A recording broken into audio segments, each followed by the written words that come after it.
The crisis in Ukraine is intensifying. Officials there say nearly 30 missiles were fired at Ukraine's most well-known military base, killed at least 35 and wounded another 100.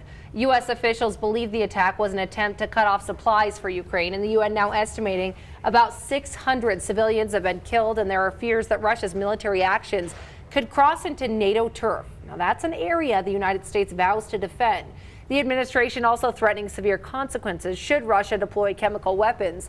Officials say it's a concern, but decline to publicly discuss the intelligence that suggests it could happen. We haven't seen anything that indicates some sort of imminent chemical biological attack right now, but we're watching this very, very closely. The White House is also rushing to get an additional $200 million in U.S. military equipment to the front lines, and this would include additional small arms along with anti-tank and anti-aircraft weapons. So far, the Biden administration has authorized nearly $1.2 billion in weapons for Ukraine. Today, Biden administration officials also set to meet in Rome with officials from China to discuss reports that Russia has asked China for military and economic assistance. White House National Security Advisor Jake Sullivan said there will be consequences if China helps Russia minimize its losses from the global sanctions. He also said the U.S. will not allow there to be a lifeline to Russia from the sanctions from any country, anywhere in the world. If they think that they can basically bail Russia out, they can give Russia a workaround to the sanctions that we've imposed, they should have another thing coming.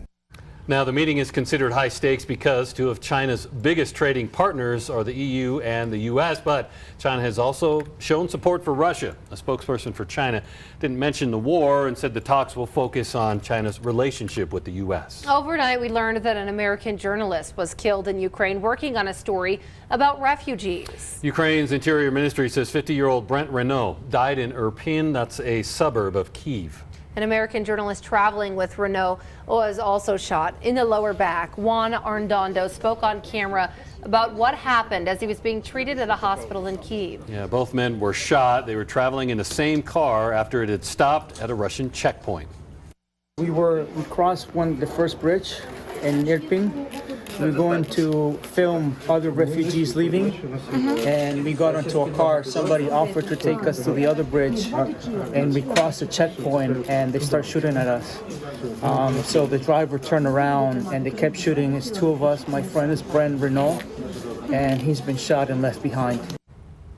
A hospital official says Arredondo is expected to be okay. Renault won numerous awards for documentary filmmaking, including a Peabody and 2 DuPont Columbia Journalism Awards. President Joe Biden and French President Emmanuel Macron are vowing to hold Russia accountable for its actions. The two leaders spoke on the phone yesterday about the ongoing invasion. French officials say Biden and Macron agreed on strengthening sanctions already taken against Russia, reiterating their support for Ukraine and joining efforts on initiatives to end the fighting. Macron also held a phone call yesterday with Ukrainian President Volodymyr Zelensky.